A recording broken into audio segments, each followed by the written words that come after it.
내년부터 근로자들의 시간당 최저임금이 올해보다 16.4% 오른 7,530원으로 결정됐습니다. 노동계와 재계는 각각 다른 반응을 내놓고 있는데요. 이와 함께 국민의당 제보조작 사건 그리고 청와대 문건 공개와 관련한 정치권의 주요 이슈 살펴봅니다.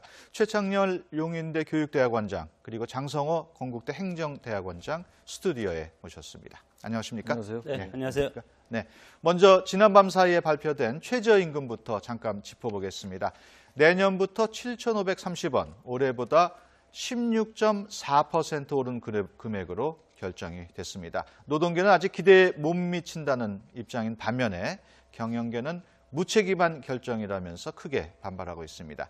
양측의 입장이 팽팽하게 맞서고 있는 상황인데요. 어떻게 보십니까? 이 사용자위원회와 이제 근로자위원회, 근로자 쪽에서 나온 위원들이 구성한 그리고 이제 중간에 공익위원도 있었죠. 예. 최저임금위원회에서 결정이 된 겁니다. 사실 이 최저임금은 우리 사회의 그 격차 문제, 양극화 문제를 가늠하는 가장 중요한, 가늠한 그러한 아주 변수가 되는 건데 예. 지금까지는 6,470원이었어요. 다들 아시겠습니다만 6,470원에서 이제 최저임금이 시간당 7,530원으로 결정됐으니까 16.4% 인상된 거죠. 작년의 경우에 6,470원일 때가 그때가 이제 7.4%가 인상됐던 거니까 작년 인상률에 비해서 이제 2배 이상 된 거예요. 예. 16.4% 인상됐으니까 문재인 대통령의 공약이 2020년까지 최저시급 10,000원이었잖아요. 그러면 예. 그러려면 그 부분을 달성하려면 매년 적어도 15.7% 이상 인상이 됐어야 되는 거거든요. 그러니까 올해는 그 목표를 넘은 거라고 봐야 되겠죠. 예. 그러니까 사용자 측과 이제 근로자 측이 양보를 하긴 했는데 아까 말씀하신 것처럼 특히 이런 사안은 양쪽의 이해관계가 가장 대표적으로 첨예하게 충돌하는 사안이거든요. 예. 뭐 이해가 완전히 일치하지 않는 거니까 양쪽에서 다 나름 이제 다른 의견을 제시했었죠. 노동자, 근로자위원 측에서는 8,000원대를 요구했었고 예.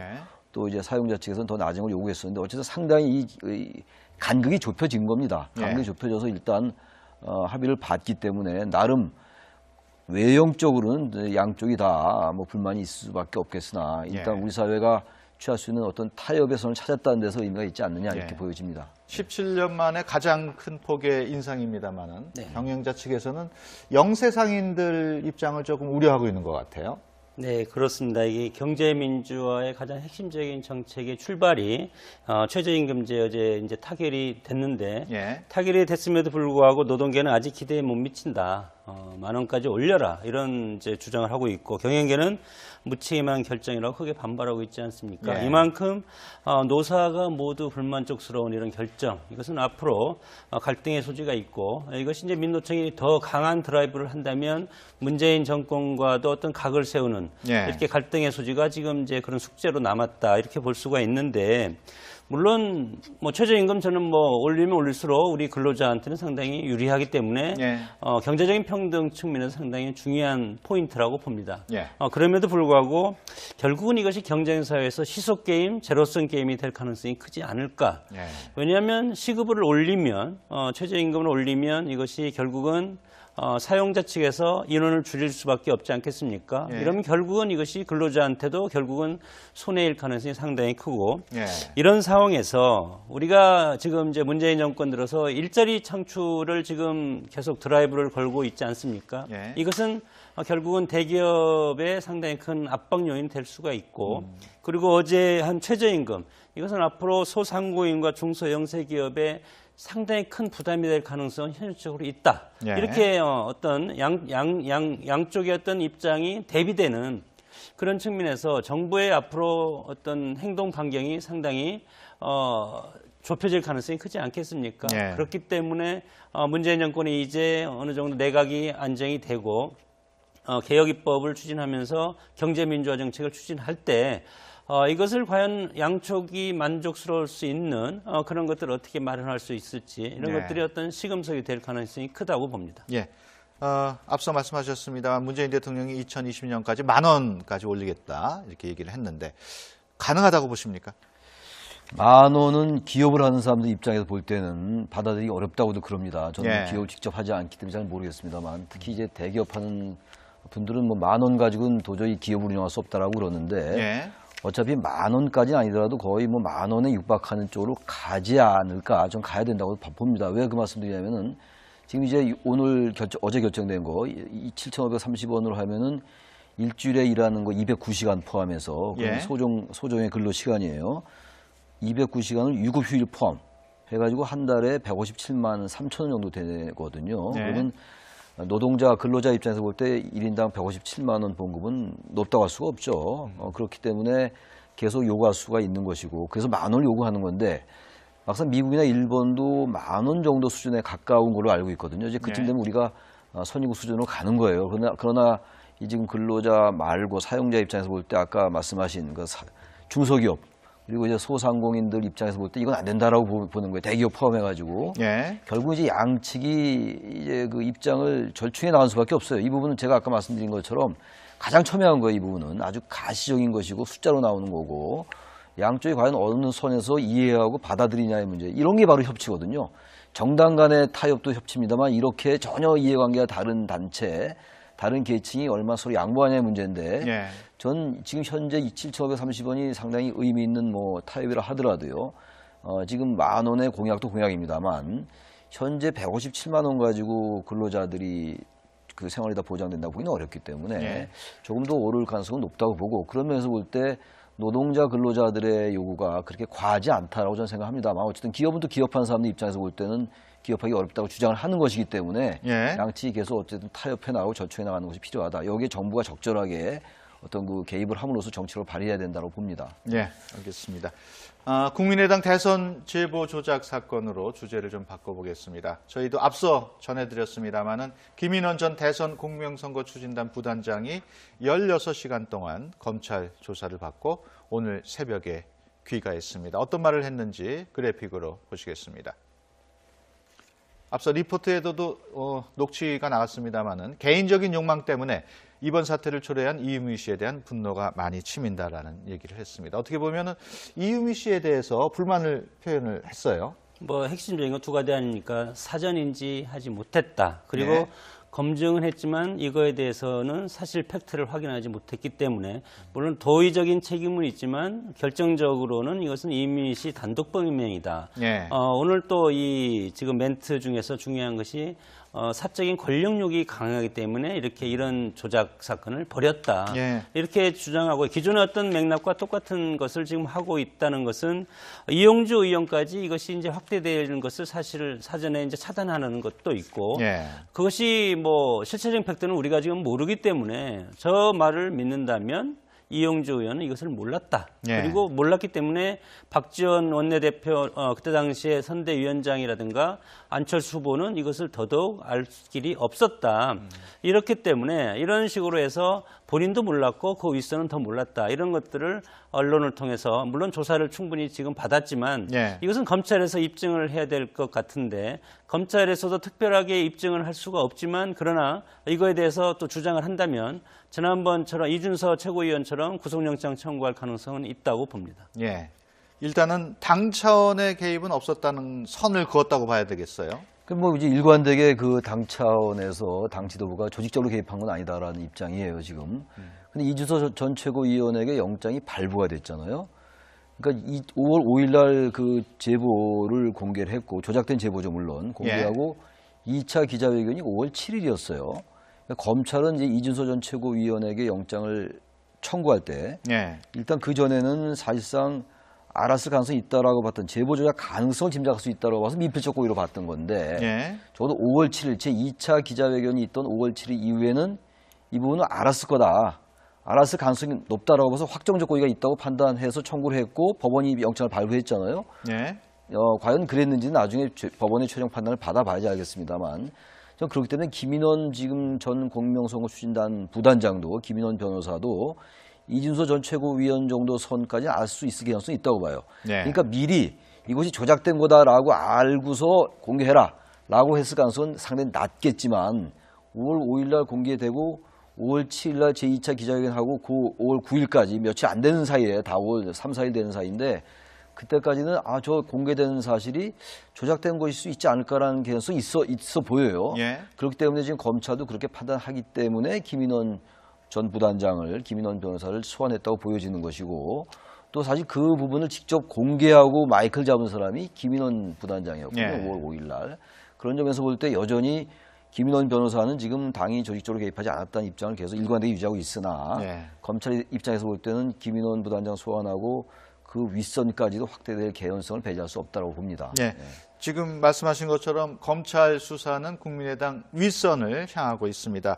하지만 이렇게 윗선을 향해서 수사를 하더라도 핵심적인 증거를 찾지 못한다면 네. 어려움에 봉착하는 거 아닙니까? 김인원 부단장이 조사 결과가 검찰이 어떻게 판단하느냐에 따라서 앞으로 이 수사를 확대할 것인지 아니면 여기서 종결할 것인지 예. 그것을 결정할 가능성이 상당히 크기 때문에 김인원 부단장을 소환 조사했다고 봅니다. 예. 그래서 앞으로 이 검찰이 김인원 부단장도 이것에 대해서 인지하고 있었다, 확정적 고의다 이런 식으로 판단이 된다면 예. 일단은 구속영장을 청구해서 구속영장이 만약에 발부된다면 이 수사는 결국은 이용조 의원과 그 윗선까지 일단은 참고인 조사라도 해야 될 수밖에 없지 않겠습니까? 예. 그렇기 때문에 지금 김인원 부단장이 오늘 조사 결과가 검찰에서 어떻게 이거에 대해 신병 처리를 할 것인지 그 결정에 따라서 앞으로 이것이 확대될 것인지 아니면 여기에서 수사가 종결된 것인지 아주 기로에 섰다고 봅니다. 예.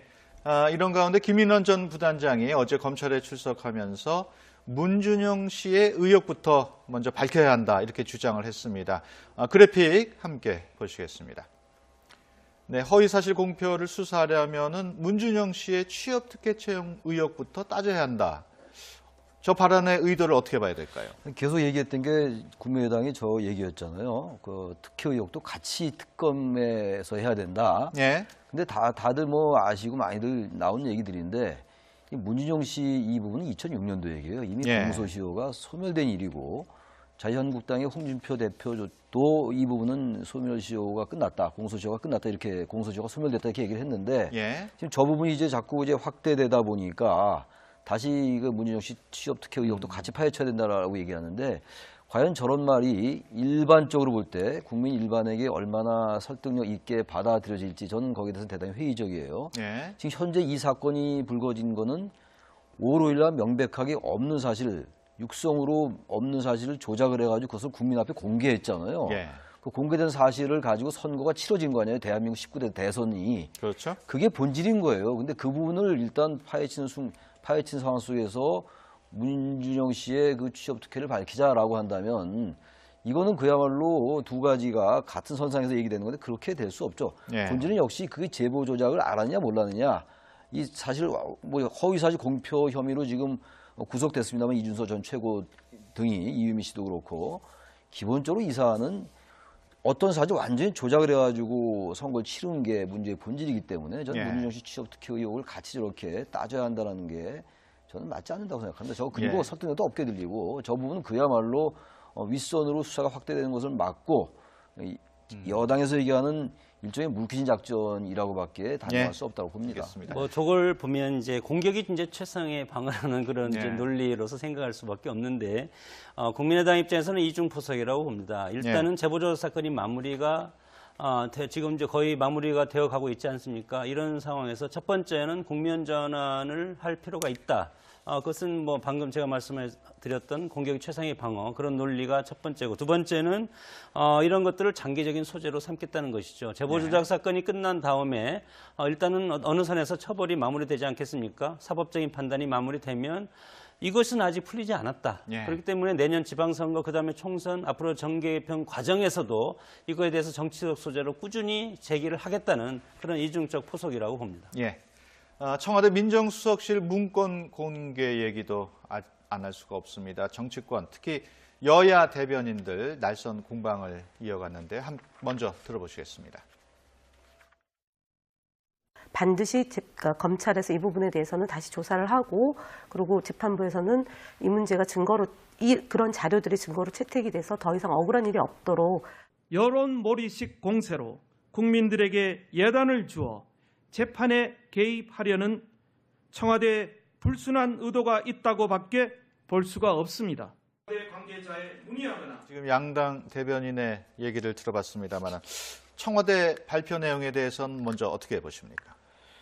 이 부분이 지난 국정농단 사건 때 박근혜 정권 때 검찰과 특검이 압수수색을 결국은 실패했잖아요. 예. 청와대가 거부했던 거고 그리고 결국 이제 이 문건이 공개가 된 겁니다. 11일 전 정도에 이제 발견이 됐는데 그동안에 청와대가 법리적인 내용적 검토를 통해서 하느라고 시간이 늦었다라고 이제 발표를 했어요. 청와대가 그렇게 얘기했는데 아무튼 저기 나온 사안들이 예민했던 국정농단 사건의 그런 주된 그 아이템들이 거의 다 들어가 있어요. 예. 그 뭐 국정교과서 문제도 들어가 있고 블랙리스트 문제, 또 삼성 경영권 승계에 청와대가 뭐 정부가 어떻게 영향을 주고받았다 이런 것까지 다 포함이 돼 있기 때문에 예. 대단히 예민한 부분들이고 지금 역시 지금 진행되고 있는 그 국정농단 사건의 재판 그리고 검찰 수사 이런 것들에 충분히 영향을 줄 수가 있죠. 지금 청와대가 이 부분을 검찰과 특검에 넘겼다고 얘기하잖아요. 예. 그리고 이제 대체로 이제 국가 대통령 기록물로 봐서 국가기록원에 이관을 했고 이런 상황이기 때문에 이 사안 자체가 대단히 예민할 수밖에 없고 전 어떤 일정 부분 영향을 끼칠 수밖에 없다. 단지 이 공개된 내용들이 지금 문건 작성자가 누군지 그리고 어떠한 경위를 통해서 작성됐는지가 밝혀지지 않았잖아요. 지금. 예.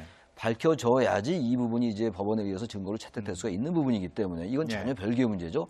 앞으로 이제 그 부분은 이제 밝혀져야 될 부분인데 아무튼 어찌됐든 간에 여론에 상당한 영향을 줄 수가 있는 것이고 법원이 증거를 채택할지 전혀 별개의 문제입니다만 예.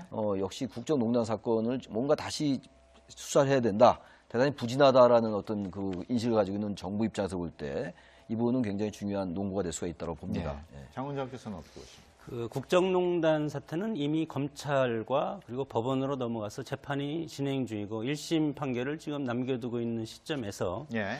물론 이것이 대통령 기록물이 공개와 비공개 그리고 비공개는 지정과 비밀 문서로 다시 분류를 해서 이렇게 하는데 어제 박수현 대변인이 저 화면에 나오는 것처럼 저렇게 해서 보여준다는 것은 예. 김영한 전 민정수석의 자필 메모 아니겠습니까? 예. 이렇기 때문에 돌아가신 분이 이거에 대해서 이것이 내 문서고 누구한테 지시를 받아서 이렇게 썼다.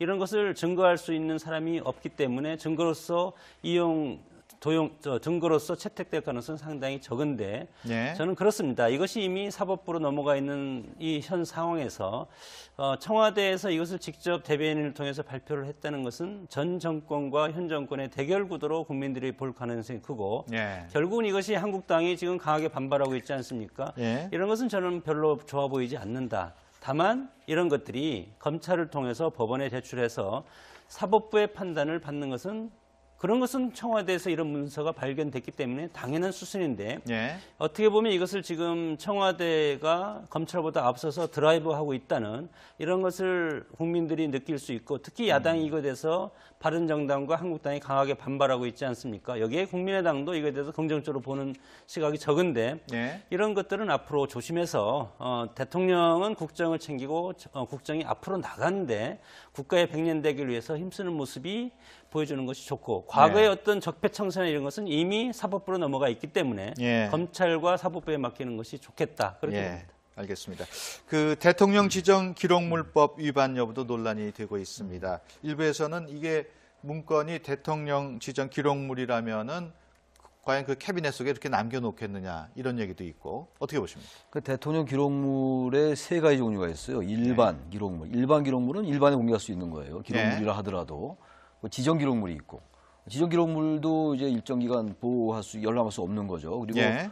또 그 부분을 이제 비밀 취급 인가를 받은 사람들은 볼 수가 있어요. 대통령이나 국무총리 등. 예. 그리고 이 비밀 기록물은 뭐 그건 더 아주 보안이 강화되어 있는 거죠. 30년 동안 볼 수 없는 이런 상황인데 지금 이분은 지금 박근혜 정권이 그 지정물에 대해서 국가기록원에 넘겼는데 그 목록조차 볼 수가 없는 상황이기 때문에 예. 그 부분에 있는 것들이 지정기록물인지 여부를 보기가 어려웠다라고 청와대가 얘기를 하고 있는 거거든요. 그러나 기록물인 것 같지 않은 것이 공개를 한 거거든요. 자필 메모 2건을 공개했잖아요. 일단 이 부분은 대통령 기록물이 아니라고 판단을 해서 공개를 한 거예요. 예.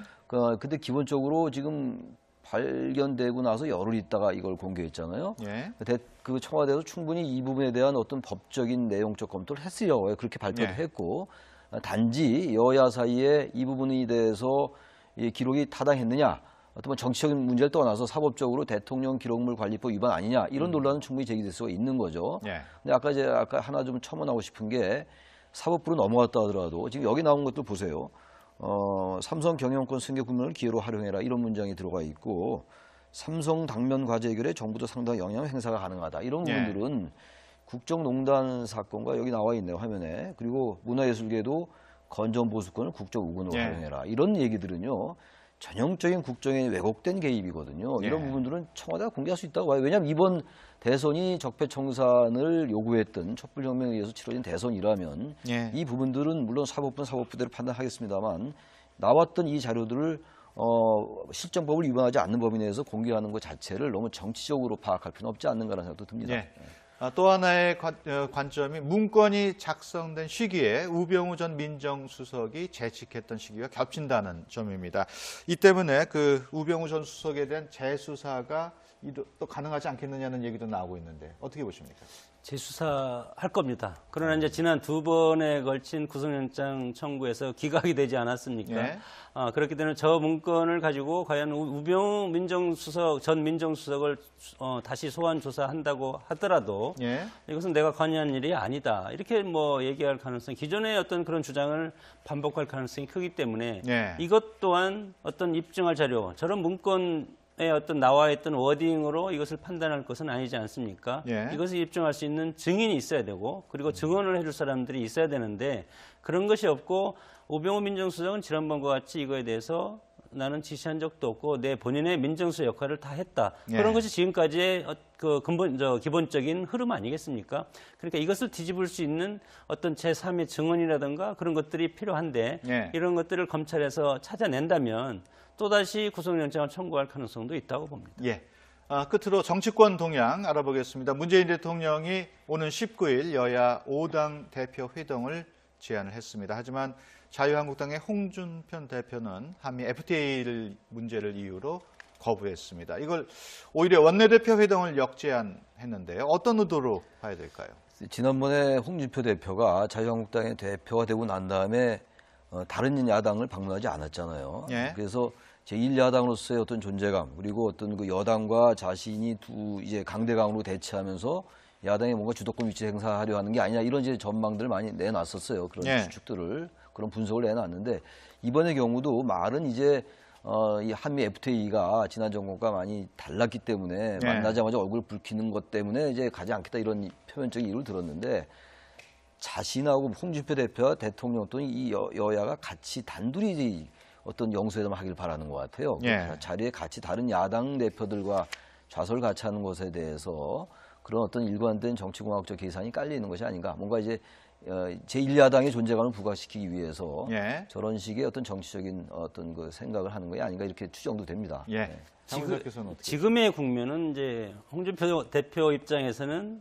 의회에서 추경이라든가 그리고 인사청문회 그리고 여러 가지 정부조직법 이런 것들은 원내대표의 소관 아니겠습니까? 예. 그렇기 때문에 내가 가서 할 말은 없다. 내가 추경에 대해서 협조하겠다 하면 원내대표가 나는 아니다. 이렇게 하면 혼선이 있을 수가 있지 않겠습니까?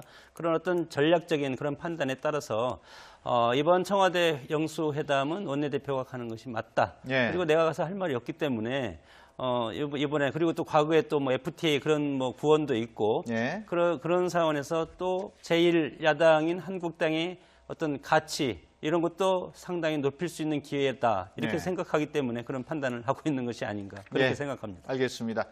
네, 지금까지 최창렬 용인대 교육대학원장 그리고 장성호 건국대 행정대학원장과 함께 얘기 나눴습니다. 오늘 말씀 고맙습니다. 내년부터 근로자들의 시간당 최저임금이 올해보다 16.4% 오른 7,530원으로 결정됐습니다. 노동계와 재계는 각각 다른 반응을 내놓고 있는데요. 이와 함께 국민의당 제보조작 사건 그리고 청와대 문건 공개와 관련한 정치권의 주요 이슈 살펴봅니다.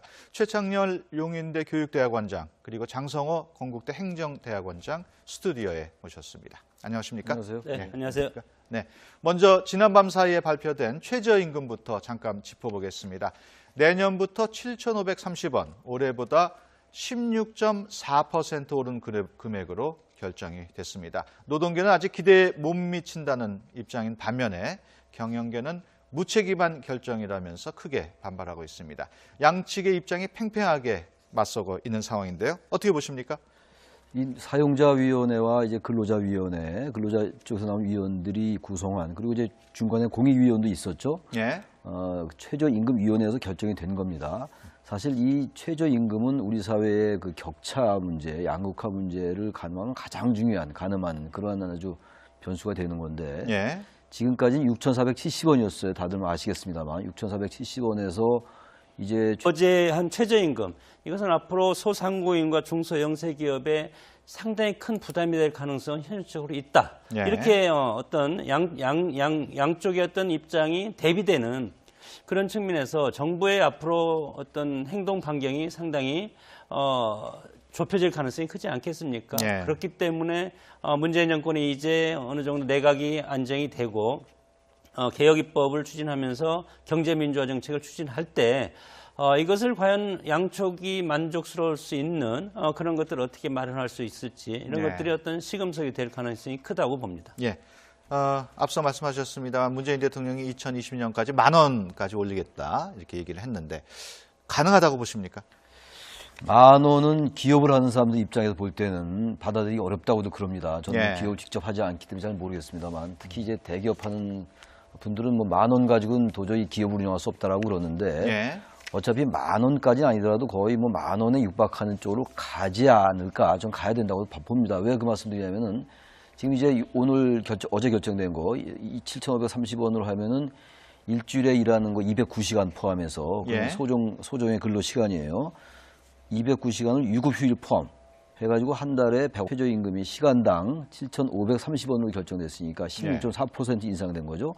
작년의 경우에 6,470원일 때가 그때가 이제 7.4%가 인상됐던 거니까 작년 인상률에 비해서 이제 2배 이상 된 거예요. 예. 16.4% 인상됐으니까 문재인 대통령의 공약이 2020년까지 최저시급 10,000원이었잖아요. 그러면 예. 그러려면 그 부분을 달성하려면 매년 적어도 15.7% 이상 인상이 됐어야 되는 거거든요. 그러니까 올해는 그 목표를 넘은 거라고 봐야 되겠죠. 예. 그러니까 사용자 측과 이제 근로자 측이 양보를 하긴 했는데 아까 말씀하신 것처럼 특히 이런 사안은 양쪽의 이해관계가 가장 대표적으로 첨예하게 충돌하는 사안이거든요. 예. 뭐 이해가 완전히 일치하지 않는 거니까 양쪽에서 다 나름 이제 다른 의견을 제시했었죠. 노동자, 근로자위원 측에서는 8,000원대를 요구했었고 예.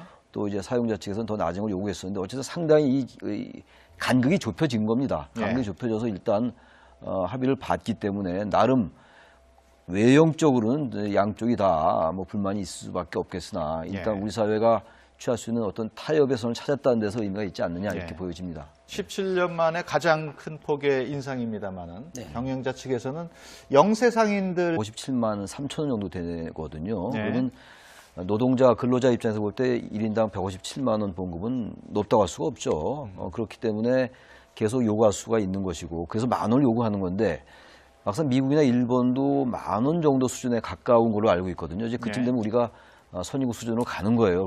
그러나 이 지금 근로자 말고 사용자 입장에서 볼 때 아까 말씀하신 그 중소기업 그리고 이제 소상공인들 입장에서 볼 때 이건 안 된다라고 보는 거예요. 대기업 포함해가지고 예. 결국 이제 양측이 이제 그 입장을 절충해 나갈 수밖에 없어요. 이 부분은 제가 아까 말씀드린 것처럼 가장 첨예한 거예요. 이 부분은 아주 가시적인 것이고 숫자로 나오는 거고 양쪽이 과연 어느 선에서 이해하고 받아들이냐의 문제 이런 게 바로 협치거든요. 정당 간의 타협도 협치입니다만 이렇게 전혀 이해관계가 다른 단체 다른 계층이 얼마나 서로 양보하냐의 문제인데 예. 전 지금 현재 7,530원이 상당히 의미 있는 뭐 타협이라 하더라도요. 지금 10,000원의 공약도 공약입니다만 현재 157만 원 가지고 근로자들이 그 생활이 다 보장된다고 보기는 어렵기 때문에 예.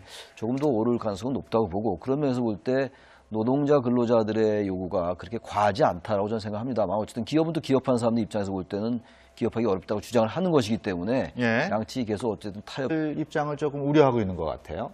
네, 그렇습니다. 이게 경제민주화의 가장 핵심적인 정책의 출발이 최저임금제 어제 이제 타결이 됐는데 예. 타결이 됐음에도 불구하고 노동계는 아직 기대에 못 미친다. 10,000원까지 올려라 이런 이제 주장을 하고 있고 경영계는 무책임한 결정이라고 크게 반발하고 있지 않습니까? 예. 이만큼 노사가 모두 불만족스러운 이런 결정 이것은 앞으로 갈등의 소지가 있고 이것이 이제 민노총이 더 강한 드라이브를 한다면 문재인 정권과도 어떤 각을 세우는 예. 이렇게 갈등의 소지가 지금 이제 그런 숙제로 남았다 이렇게 볼 수가 있는데. 물론 뭐 최저임금 저는 뭐 올리면 올릴수록 우리 근로자한테는 상당히 유리하기 때문에 예.